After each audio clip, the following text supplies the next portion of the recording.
सबोय मूलकुन सेवा जोहार नना बस्तरिया वट्टी दादी।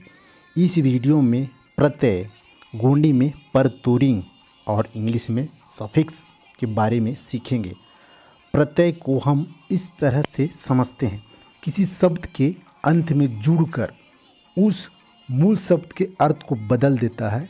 इसे उदाहरण देकर अच्छे से समझाऊंगा।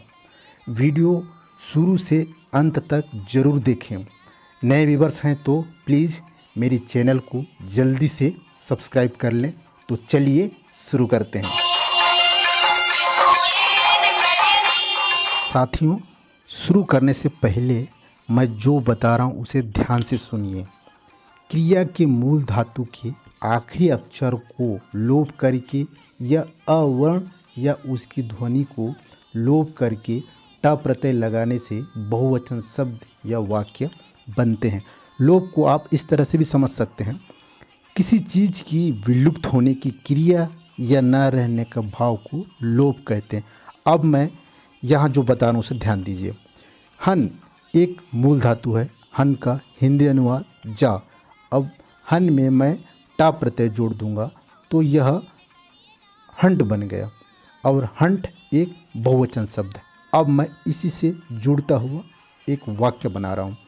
निमा या इमा हन, इसका हिंदी अनुवाद होगा तुम या आप जाओ। यह एक वचन वाक्य है। इसी तरह मैं दूसरा वाक्य बना रहा हूँ। निमाट या इमाट हंट, इसका हिंदी अनुवाद होगा तुम या आप लोग जाइए। यह एक बहुवचन वाक्य है।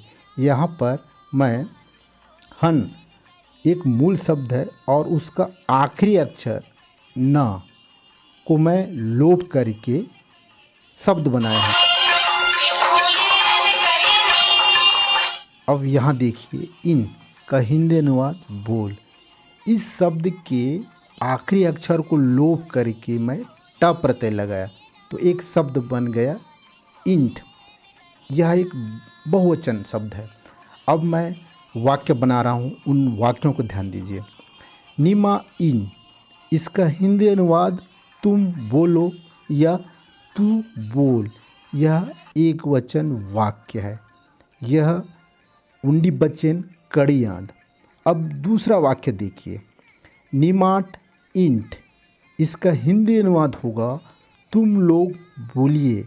यह बहुवचन वाक्य है। बल्ले वचन कड़ी याद।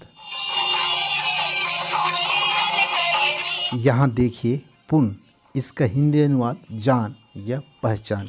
यह क्रिया का मूल धातु रूप है। इसे एक वचन के लिए भी प्रयोग करते हैं।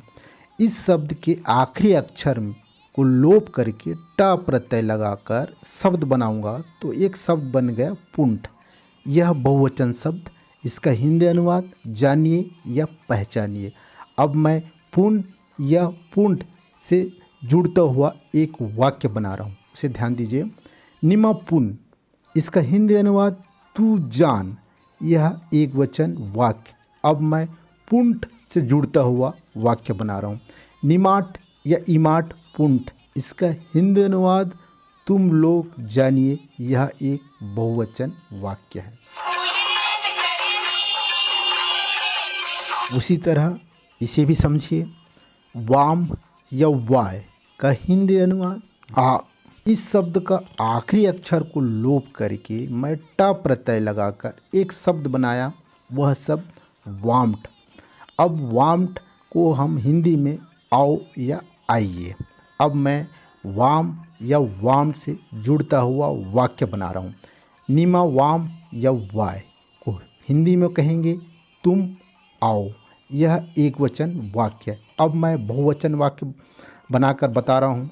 निमाट या इमाट वाम्ट, इसका हिंदी अनुवाद होगा तुम लोग आइए। यह एक बहुवचन वाक्य। इस तरह से मैं वाक्य बनाकर उसका गोंडी में अनुवाद कर बता रहा हूँ।